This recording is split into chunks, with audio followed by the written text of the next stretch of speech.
Welcome to Mercenta Tutorials. Mercenta is an innovative, secure, and easy-to-use platform that empowers sourcing teams to deliver breakthrough results.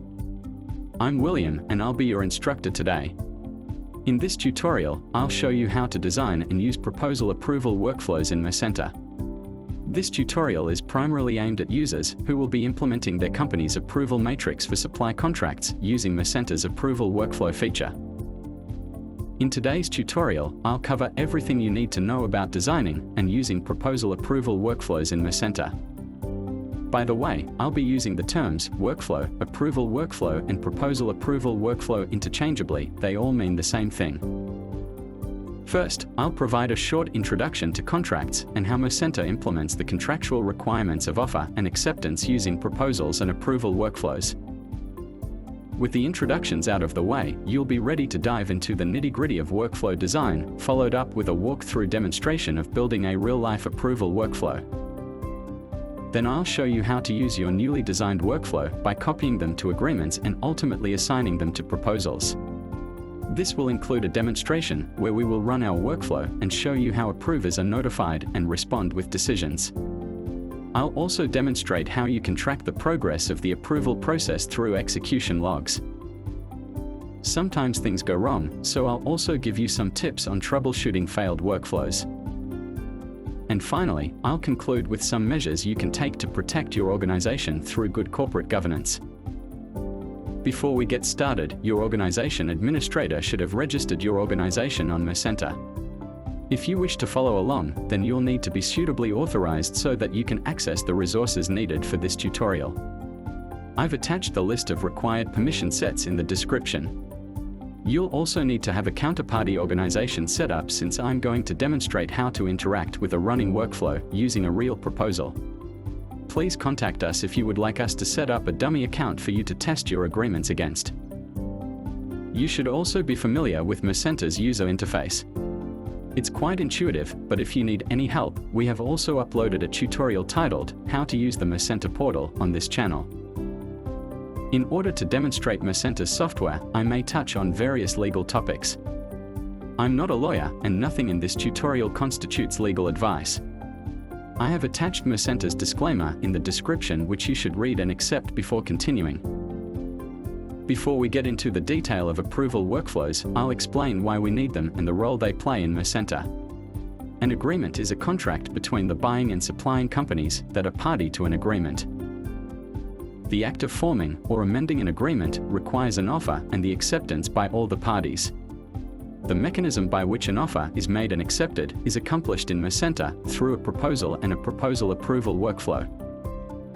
A proposal encapsulates the changes that a party wishes to make to an agreement, or in other words, the offer. Proposals can be created either to create a new agreement or to change an existing agreement. Once the proposing parties are satisfied, they submit the proposal for approval.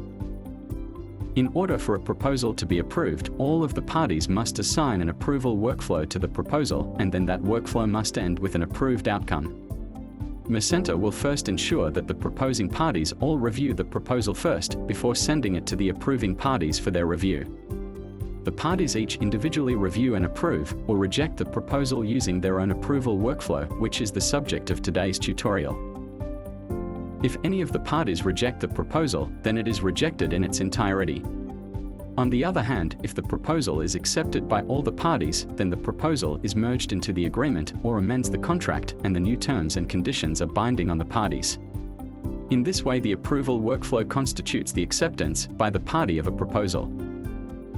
A proposal approval workflow is an orchestrated, repeatable sequence of steps that, when run to completion against a proposal that has been submitted for approval, results in either an accepted or rejected outcome. Approval workflows can be created in 3 locations. First, companies can design an unlimited number of approval workflows for their company. For example, they may design different workflows based on spend amount, commodity type, impact, or any other criteria. Secondly, a party in an agreement can design an approval workflow for that agreement so that any proposals created from the agreement automatically inherit the approval workflow. Finally, parties can design an approval workflow for a particular proposal. You can copy an approval workflow from a company to an agreement, or to a proposal, or from an agreement to a proposal. You can also edit these workflows that you've copied if you're authorized. When a workflow is copied, it loses its connection with the original so they can be independently changed. Approval workflows are ultimately used by proposals. There are two ways that a workflow can be assigned to a proposal. First, you can create or copy a workflow before the proposal is submitted for approval. Or you can submit the proposal for approval without an approval workflow and rely on the workflow controller to select a workflow from the company afterwards. Relying on the controller is a perfectly valid strategy and even essential in some cases. Such a case exists for new agreements where the supplying parties do not have access to the proposal before it is submitted for approval. When a workflow is started, the workflow engine is responsible for executing the workflow. It handles the execution of each step, waits for decisions, and logs results. It also responds to commands to abandon, restart, or pause running workflows. The workflow engine runs a copy of the workflow so the original can be changed without affecting the running version. Now that I've introduced the basics of approval workflows, let's go ahead and create our first workflow for a company. I've navigated to saturn.mercenta.com, which has been set up by our organization administrator, signed in, and landed on the home page. You'll notice that we are currently running 0.7 of the software and that this is a preview or beta release. We are constantly adding new features and will try to keep these tutorials up to date, especially if there are any significant changes. But you may notice some small cosmetic variations in your version. In this demonstration, we will look at approval workflows defined at the company level, so I'll click Organization from the main menu. And then click Companies under the Modules section. You'll notice that the top-level company was created when we registered our organization. I'll load this company by clicking the menu item. The section for a company's approval workflows is located at the bottom of the menu. Currently, there are no workflows defined. So I'll create a new workflow now by clicking the plus icon to the right of the section header. When the form loads, key in a unique name. And then click Save to create the new workflow. Before we get back to the slides for some more theory, I'll show you how to delete workflows. At the bottom of the form is the Delete button. I'll click this now. And as always, when deleting items in Mercenta, you'll be asked to confirm. But this time I'll click Cancel because I'll need this workflow for later. There are no risks in deleting an approval workflow. Running workflows and workflows that have been copied to agreements or proposals are copied and are therefore decoupled from the original. In the next few slides, I'll show you how to design workflows using Mercenta's Flow Designer. Using our Flow Designer, you don't need to connect lines between steps. Instead, the flow starts at the top and executes each step sequentially down the page. Branching is handled within the step. This designer type is more suited to approval workflows which run more or less sequentially, and web or mobile applications where you typically don't have a lot of horizontal space nor a mouse to precisely connect up steps. The example on the right illustrates how the Flow Designer method works. I'll explain how these steps work in detail in the following slides. The purpose of this schematic is just to show you how the workflow engine executes the workflow. The engine will start from step 1 and progresses through to step 4 unless it reaches a step which terminates the workflow. Step 2 is an example of a parallel or branching step. The engine will execute the highlighted steps depending on whether this step branches or runs in parallel before continuing to step 3. Step 3 is an example of a conditional or if step. If some condition is met, then its internal steps will execute, otherwise the engine will continue on to 4. Notice that the internal step is an end step and there are no connecting lines to the lower border of its parent. This means that the workflow terminates here and does not progress further. The steps that we will cover in this tutorial are continue and end with result, wait for approve a decision, parallel, and finally, if and decide. In this beta release, we have launched with a relatively short list of step types. Let us know if there is anything missing and we'll add to them as we progress, but so far we've found that this list has worked for most clients. The continue and end with result step types are the most simple, and although they do opposite things, are also often used together, so I'll introduce them first. The continue step type performs no action, it just continues to the next step, so you may be asking yourself, what's the purpose of this? Well, they are useful when used inside branches. Since a branch cannot be empty, continue acts as a placeholder that instructs the workflow engine to do nothing but continue outside the branch. I'll show you how it works in the example in a second. The end with result step type immediately terminates execution of the workflow and returns the specified result. The two possible results are approved or rejected. You cannot have steps after the end with result, otherwise a validation error will be displayed. Since an approval workflow must end with either of these results, you must always use this step type to end the workflow. Since Mercenta cannot validate all workflow paths at design time, it's up to you to make sure that all paths end with this step type. If the workflow ends without a result, then the proposal will not progress. The example on the right illustrates how these two step types are typically used. Here we have an approval step which branches based on the approver's decision. I'll talk about the approval step in detail in the next slide. In this example, when the approver chooses reject, then the workflow ends with a rejected result, but if the approver chooses accept, then the workflow continues on. This flow is quite common in approval workflows. You'll note that there are no steps following the end with result step. The wait for approver decision step type is the most important and most frequently used step type in approval workflows because it asks a user to approve the proposal. Specifically, it does three things. First, it notifies the selected approver that they need to make a decision. Second, the step halts the workflow execution and waits for a decision. Third, when the approver responds to the notification, it presents the approver with the choices. Finally, the workflow engine branches based on the decision. I'll be going into each of these actions in some detail next. First, let's define approvers and how they are resolved to users and then notified. You may appoint companies, jobs, users, departments, or positions as approvers, although ultimately these entities are resolved to users. If users have not been directly appointed, Mercenta can find the users through the entity indirectly by the user filling a position. A position is an instance of a job within a department. A job is a collection of tasks and responsibilities that are required of a person who performs a role. Departments contain positions and are an operating unit within a company. An organization contains many companies. This team structure is quite intuitive, but is explained in our tutorial on managing companies on this channel, so I won't go into more detail. Let me give you an example of how it works. Suppose you select a department as the approver and that department has 5 positions. Then all positions in that department may be approvers. But if only 2 of the positions are filled by users, then only those 2 users will be notified.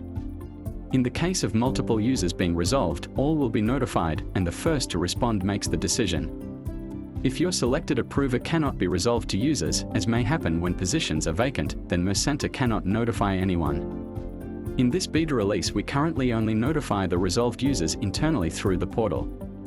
We have plans to enable email notification in the short term and push-based notifications once we roll out our mobile application. I generally recommend that you use positions as approvers. This is because authority is usually vested in positions and not users. On the other hand, the authority of departments, jobs, and companies are usually far too diluted to hold sufficient accountability.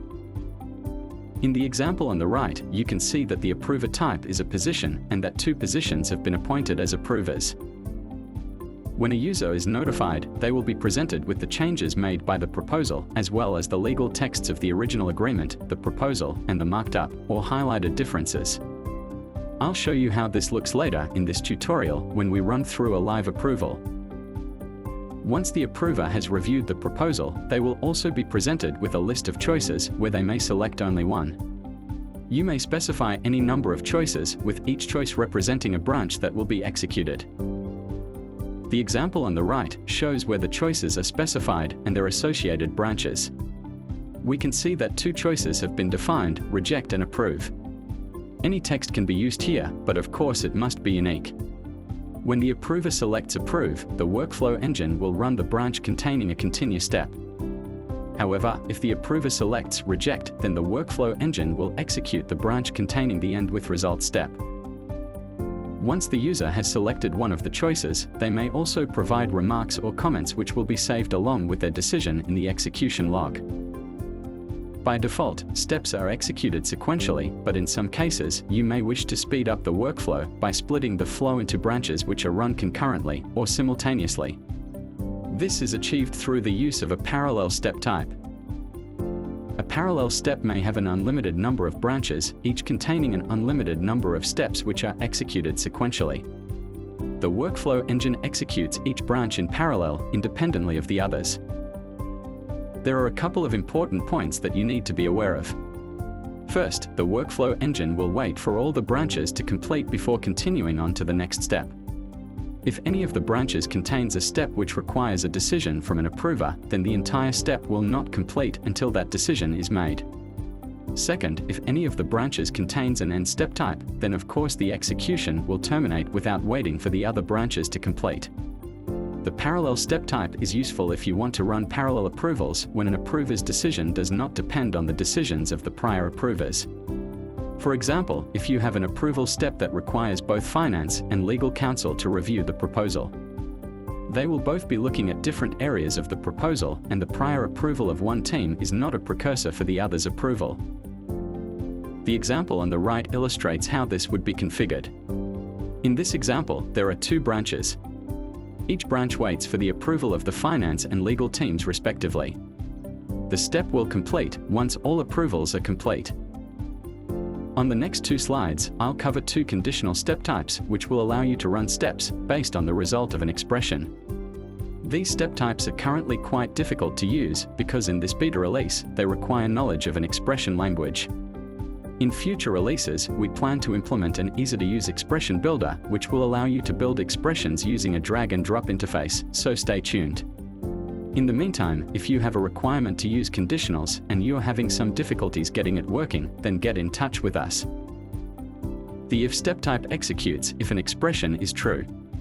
Conversely, if the expression is false, then the workflow engine skips the step and continues on. The expression needs to be written in a language very similar to an Excel formula, except it's much more powerful. For example, you have access to the workflow's data, execution context, and proposal and agreement data exposed as environmental variables. This step type is useful when your approval matrix requires different levels of approval based on an agreement or proposal spend, impact, or other criteria. You can see an example of this on the right. Here, if the spend is over $1 million, then the workflow will require the CFO's approval. Conversely, if the spend is less than $1 million, then no approval from the CFO is required. The Decide step type is also feature incomplete. We will update this tutorial once the expression builder is implemented. Decide is like a combination of the if and parallel step types, but much more powerful. It allows the workflow to branch based on the result of a decision expression and the branch expressions. If multiple branches match, then the workflow engine runs each branch in parallel.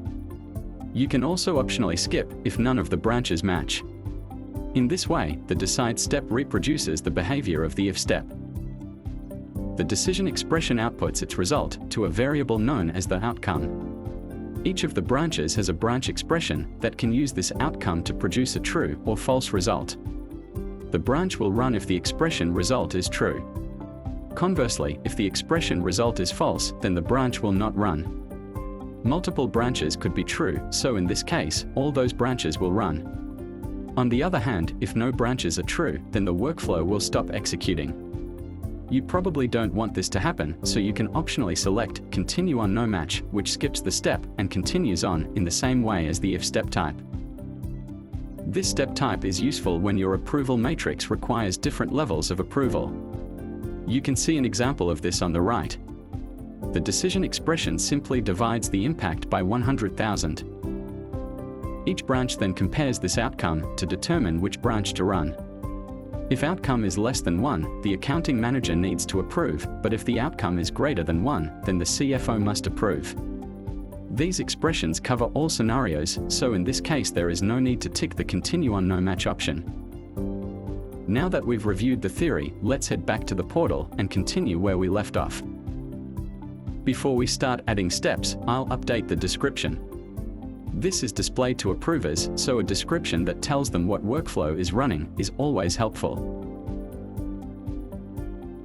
I'll skip over the data type field because it's not currently used in this beta release.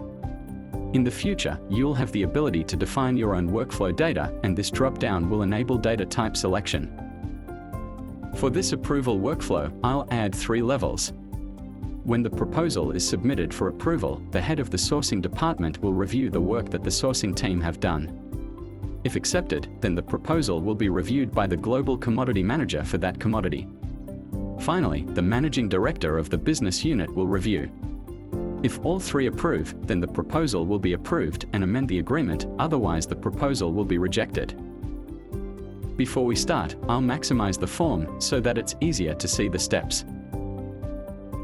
Notice the designer area is currently empty and doesn't contain any steps. I'll be adding the workflow steps here.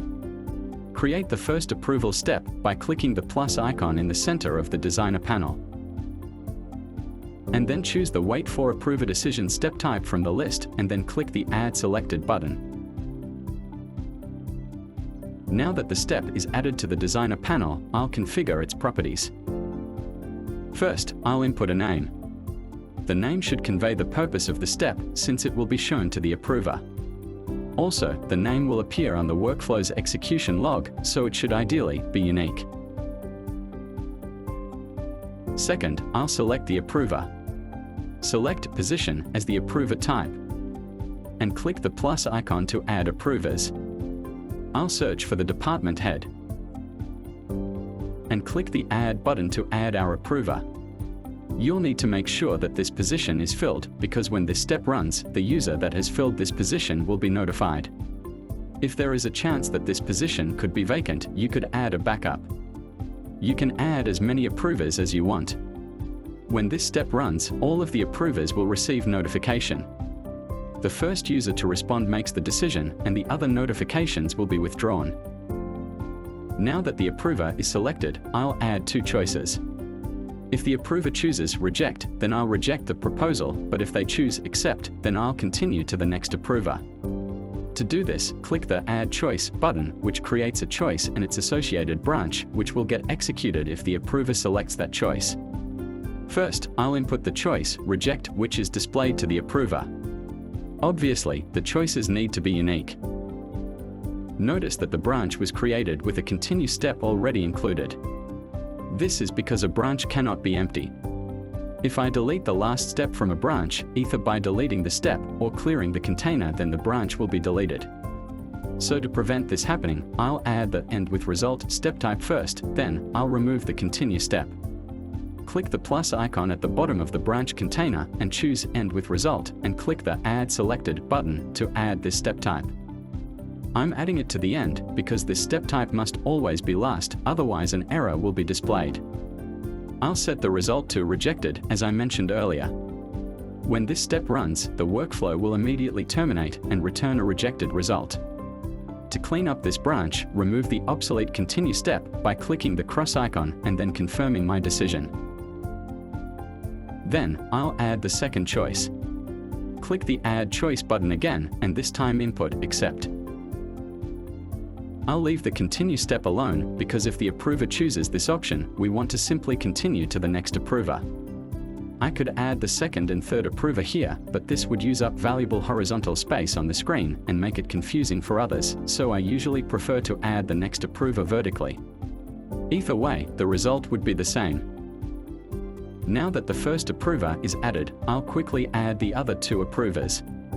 The process is exactly the same. If the workflow execution got past the 3 approvers, then the proposal would be approved. Click the plus icon at the bottom of the panel and choose the End with Result step type, then click the Add Selection button. Then set the result to Approved. Now that I'm done designing, I'll minimize the form and click the Save button to save my changes. Before I conclude this demonstration, I'll show you how to import-export workflows so that you can share them between companies or agreements and proposals. Scroll to the top of the panel and in the top left corner, click the Export button. This loads a textual representation of the workflow we just designed. You can select and copy this text and save it or paste it to another workflow. In this slide, I'll explain the overall proposal approval process and how that interacts with the life cycle of a proposal. The organization that creates the proposal is the proposing party or parties, and the counterparty organization is the approving party or parties. Both the buying and supplying parties can create proposals in Mercenta. The exception being new agreements, which only the buying party can initiate. When a proposal is created, its status is initially set to authoring. This is the only time where it is editable. While it is authoring, it can be cancelled and reopened. When the authors are satisfied with the proposal, they can submit it for approval. At this point, the main approval workflow takes over. This workflow is responsible for managing the overall approval process. First, it sets the status of the proposal to approving and checks out the agreement so that it can't be changed while it's running. Next, the main approval workflow starts the workflows for all the proposing parties. If these all return an approved outcome, then the workflows for the approving parties will be started. If these also all return an approved outcome, then the proposal's changes will be merged into the agreement and the proposal status changed to merged. Note that the proposing party workflows and the approving party workflows are executed in parallel, independently of each other. It's possible that the proposal doesn't have a workflow selected for a particular party. This can happen for new agreements where the supplier hasn't been able to assign a workflow yet, since they haven't had any access to the proposal. In this case, the party's appointed workflow controller will be notified by the main approval workflow and asked to select a workflow for their party. Workflow controllers are discussed in our tutorial on managing companies on this channel. At any time during the approval process, the proposing parties may decide to abandon the approval. In this case, the workflow engine will terminate all running workflows, remove any history of previous approvals, and return the proposal state back to authoring. On the other hand, if any party's workflow returns a rejected outcome, then the main workflow will immediately stop all running approval workflows and set the status of the proposal to rejected. At this point, the proposing party could recreate a new proposal from the rejected proposal if they wish to correct the reason for failure and try again. Let's head back to the portal where I'll show you how approval workflows are used by proposals. Starting back at the home page, click on the Agreement main menu. Then click the As Buyer sub-menu item. When the Agreements menu loads, you'll notice that I've already created an agreement with Acme called Supply Agreement. Click on this link to load the agreement. Once the agreement menu loads, notice that only one proposal has been merged. This proposal, also called Supply Agreement, was the proposal that created this agreement. Click on that merged proposal to view its approval progress. The Approval Progress menu is divided into 4 sections. First, a section with actions that you can perform on the proposal while it is being approved. These are disabled now because the proposal has been merged into the agreement and therefore can't be changed. Second, a section which contains a single link to view the overall progress of the approval process. This is the parent workflow, which is the same for all proposals. It sets proposal status, checks out the agreement, starts the individual party approval workflows, and handles the results. The overall progress can be viewed by any authorized user from both the proposing and approving organizations. And finally, a section each for the proposing and approving organizations. For this proposal, there was only one party and one counterparty. You'll notice that I'm not authorized to view the progress of counterparties, so these will always be disabled. The green ticks indicate that the workflow was completed successfully. First, let's look at the overall progress by clicking the Approval Progress menu item. When the form loads, you'll notice that the status of the overall progress is complete with the corresponding start and end dates. The list shows the steps that were executed by the workflow engine. I don't expect you to understand what each step means, but you may notice 2 for each party loops were executed. Inside the loop, which is indented, the Wait for Party Approval Workflow step starts the Satin Approval Workflow. You may recall that the proposing party workflows are started first, and when they all complete, the approving party approval workflows will be started. You can see this when I scroll down to the second loop, which starts the Acme workflow. The green ticks indicate that all the steps were completed successfully, so finally the proposal was merged into the agreement. If any steps had errors, an error flag and message would be displayed. Most of the errors would usually be triggered by party approval workflows failing, so you could troubleshoot further if any of the party approval workflows also displayed an error flag. Since you don't have access to the counterparty workflows, you will need to inform your counterparty to check the progress from their side. I'll talk about troubleshooting approval workflows later in this tutorial. Once the issue is fixed, you will need to restart the approval process by clicking the link in the Actions section. This will remove all prior approvals and start again. Let's look at the individual approval workflows for the proposing party, Saturn. Click the menu item, Saturn, which is the sole buying party in this proposal. When the form loads, you'll notice that only one step was executed. This step automatically approves any proposal. When I set up this agreement for demonstration purposes, I wanted this workflow to immediately approve the proposal, so I could quickly create this agreement without going through the rigmarole of approving proposals. Obviously, you should not do this in your agreements. With that said, let's look at the agreement that was created. Click the View Legal Text menu item under the Actions section of the Agreement menu. When the legal text for this agreement loads, you'll notice that this proposal is listed as one of the amendments.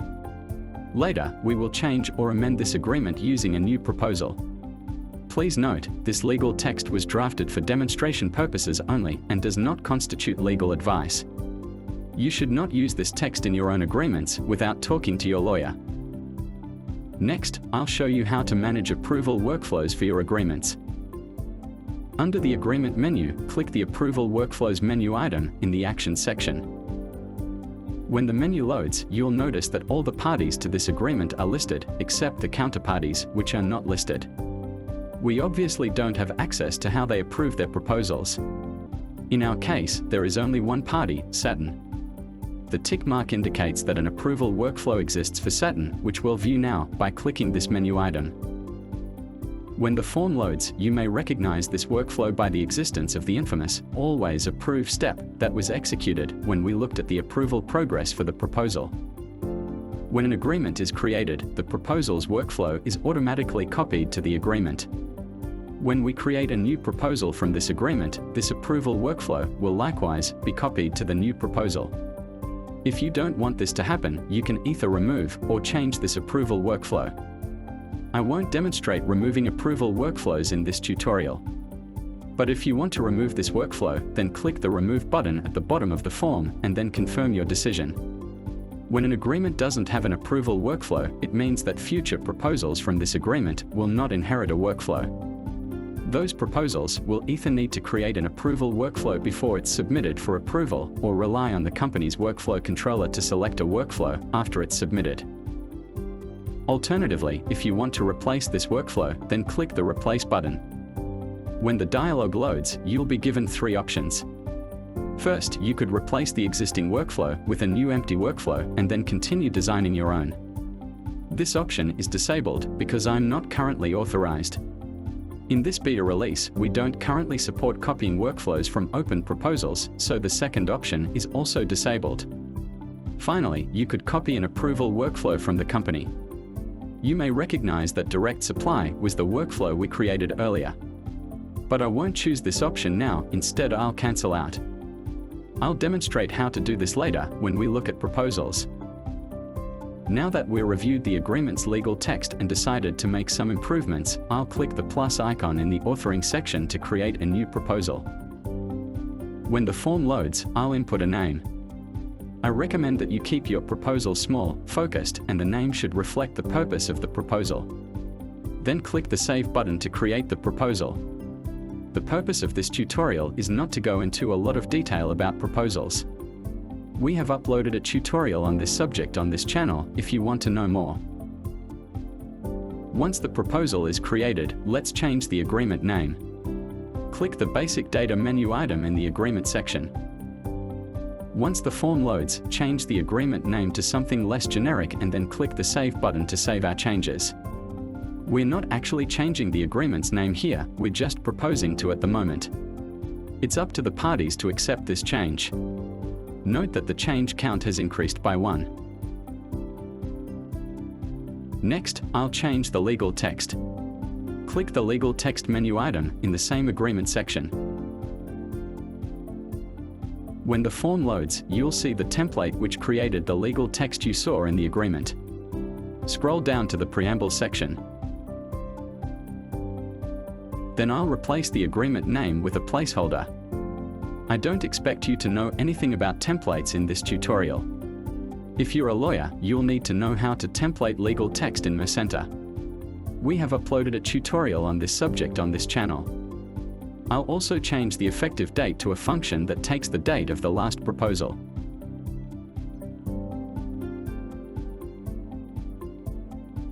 And I'll also rewrite some wording.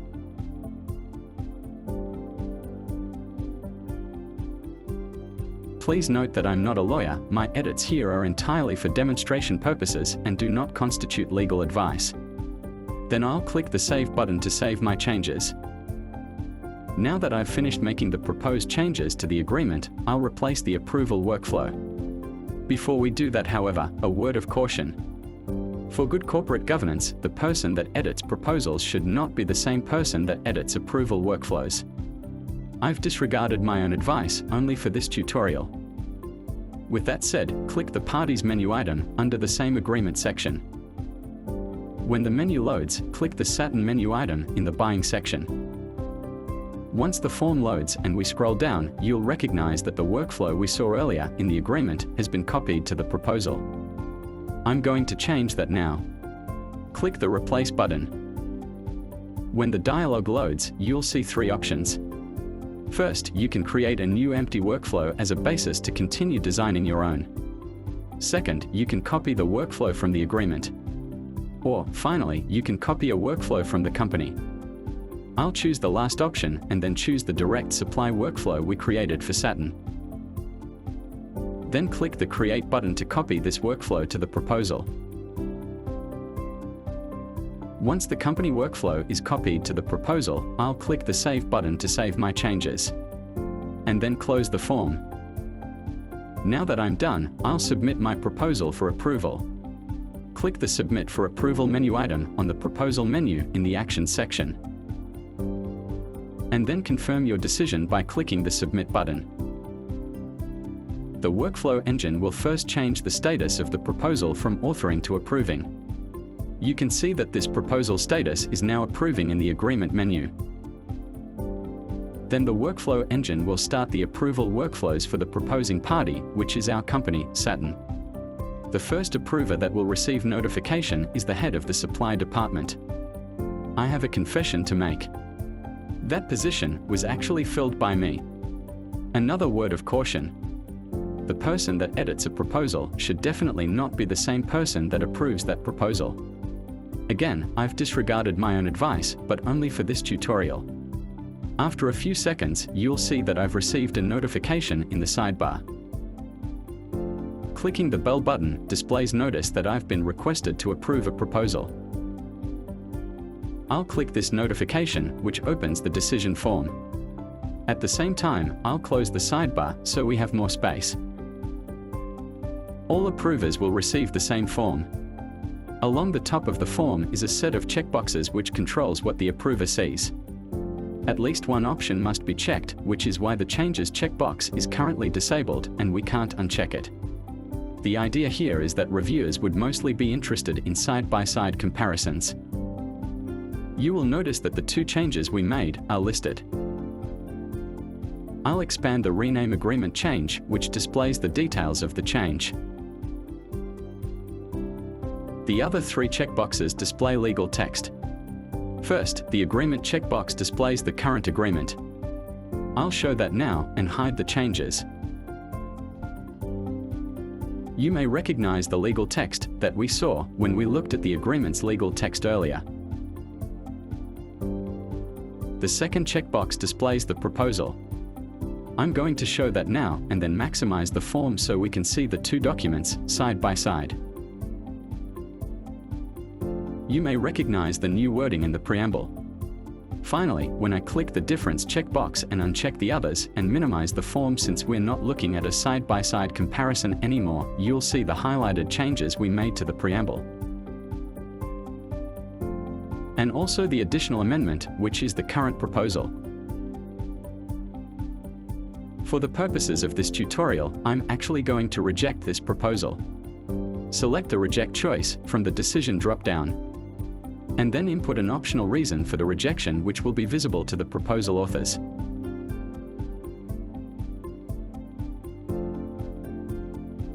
Once I click the Save button, the decision form will close, and we'll return to the home page. Notice that the notification has gone. Putting my proposal author hat back on, let's head over to the agreement and view the progress of the proposal. Click the Agreement main menu and View by Buyer. Then load our Agreement main menu again. I see that my proposal status has moved from approving to rejected. That's disappointing, but let's find out why. Click the proposal to view the approval progress. You'll notice that both the overall workflow and the workflow for Saturn was completed, as indicated by the green tick icons. The workflow for the approver was not started because the proposal was rejected by the proposing party, hence the warning flag. I'll click the overall progress first to see what happened. When the form loads, notice that the For Each Party loop was started, but the If Party Rejects step resulted in the proposal being rejected. We don't show a lot of detail here because the overall progress is visible to both the party and the counterparty organizations. Next, we'll look at the progress of the party approval. Click the Saturn menu item in the Proposer section. When the form loads, you'll notice that the local supply management approval step resulted in the proposal being rejected. In this beta release, we haven't yet implemented the ability to view comments from the approver, but this will be implemented in the next release. With that, the demonstration is over. Let's return to the slides for more theory.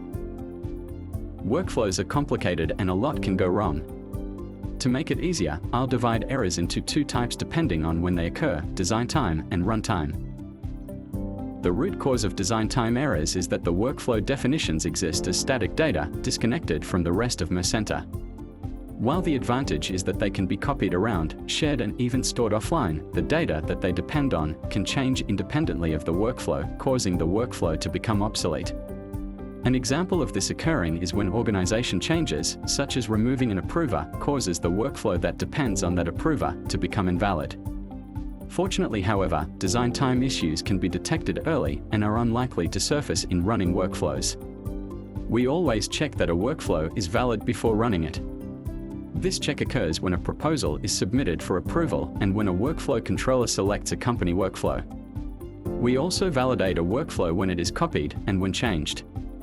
You can also manually validate all workflows by clicking the Validate button in the Workflow List menu. Runtime errors, on the other hand, can only be detected when the workflow is run. These errors surface in the approval progress reports we saw earlier.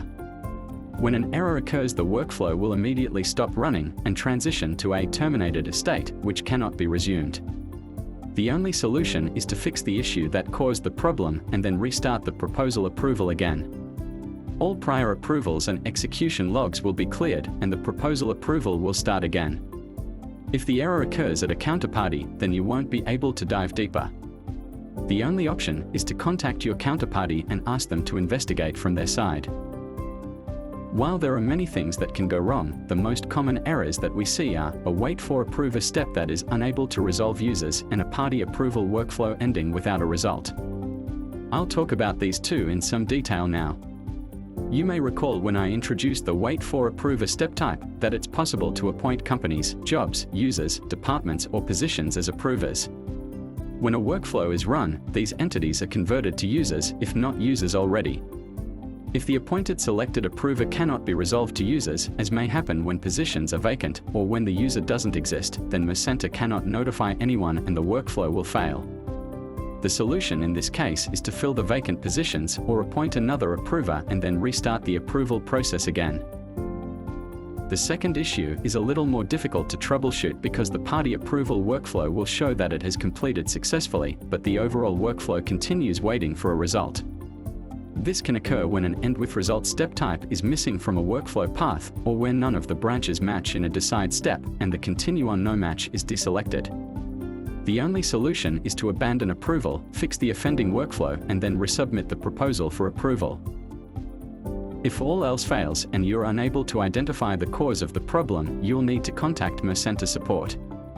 We don't display error messages from the workflow execution log for security reasons. For the final topic of this tutorial, and perhaps the most important, I'll briefly cover corporate governance. My comments here are by no means exhaustive, but serve as a starting point for your own risk analysis. Controlling the contractual mechanism of offer and acceptance, accomplished in Mercenta through proposals and approval workflows, is of critical importance to your organization. This is because the terms and conditions that are bound on the parties have real-world financial and legal impact on the companies in your organization. For this reason, good corporate governance around proposals and approval workflows is an absolute necessity. Mercenta has many built-in controls to ensure integrity of the process. Apart from managing the overall process and ensuring that only approved proposals are merged into agreements, we also strictly separate the approval workflows and processes for the party and counterparties. Under no circumstances are these two parties allowed to view or affect the approval workflows of counterparties. You've probably already noticed from the demonstration that we don't provide access to the approval workflows or execution logs of the counterparties. But there are some things that you need to manage yourself. First and foremost, you need to ensure that users that author proposals, manage approval workflows, and approve proposals are strictly separated. The danger for your organization is that a bad actor who gains control of any two of these three roles could modify agreements without proper due diligence. Let's look into these three activities in some detail because there are some subtle nuances that you need to be aware of. Authoring proposals in legal terms means the creation of the contractual offer in electronic form. In the context of Mercenta, this means creating, editing, and submitting proposals for approval. This role is usually performed by the sourcing, engineering, and legal teams, often working together with the counterparty to ensure feasibility. Managing approval workflows, on the other hand, in contractual legal terms, means the control of the acceptance of the offer. In Mercenta, this means designing and copying approval workflows between a company and the agreements and proposals that it is party to. In essence, the activity boils down to the assignment of the approval workflow to a proposal. This role is usually performed by the finance team, who also usually control a company's approval matrix. Finally, the approver could be a company, job, department, position, or user that has been appointed in an approval workflow to review the proposal and ensure that it meets the company's objectives. Ultimately, all these entities are resolved down to specific users, that is, by a user having filled a position. Therefore, the role that fills positions is a critical role and should be separated from proposal authors and approval workflow managers. We recommend that this role should be performed by the human resource team, which is indeed the case in most organizations. Independence of the approvers needs to be taken holistically. This is because it's not always possible, or even beneficial, to ensure that absolutely no proposal authors or workflow managers are appointed as approvers. For example, it's quite common for the head of the sourcing or legal departments to approve the work of their team members, even though they may control the proposal authoring process. To mitigate any risks, however, you will need to ensure that they are not the only approvers and that other approvers are selected from multiple cross-functions representing all stakeholders in an agreement. Since workflows, teams, and agreements are constantly changing, and it's not always easy to know prima facie which user is the approver, especially after a position has been vacated and filled several times. For this reason, I recommend that you regularly audit these three areas, both in terms of the current setup, but also review the execution logs of previous approval workflows to ensure compliance with your organization's governance system. Staying on the topic of approvers, Mercenta's authorization system has been fine-tuned by your organization administrator to ensure that only authorized users can view agreements and proposals. However, you will need to be aware that when you appoint an approver, that approver necessarily has full access to view all the agreement and proposal data, thus bypassing your authorization system. This is another reason why you should be wary of appointing entities that have a very wide scope. You should rarely appoint whole companies, jobs, or departments as approvers unless you understand the full implications.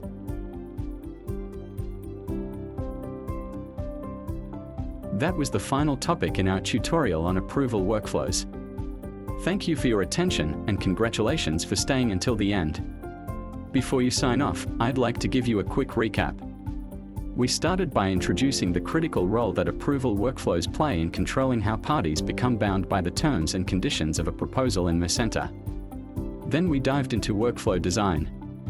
I introduced a few of the soon-to-be growing list of step types in some detail. Then we used our newly gained knowledge to actually build an approval workflow on the portal. With our newly created workflow in hand, we spent the second half of the tutorial actually using it. First, we reviewed the theory on how the proposal approval workflow transitions a proposal from one state to another. With that knowledge, we returned to the portal, created a proposal, assigned our new approval workflow to that proposal, then submitted it for approval. We looked at approval progress tracking, both from an overall view and then from an individual party approval perspective. Then I showed how the workflow engine notifies approvers and the information provided to enable reviewers to make decisions. I then responded with a decision and showed how that decision caused a proposal to be rejected. I also gave a brief overview on troubleshooting and the types of issues that may arise when things go wrong. Finally, I concluded with some measures you can take to protect your organization through good corporate governance. We certainly covered a lot of material, but by now you should be able to start designing and implementing approval workflows on your own. Don't hesitate to reach out to us at support@mercenta.com if anything is still unclear or you need any help. Goodbye.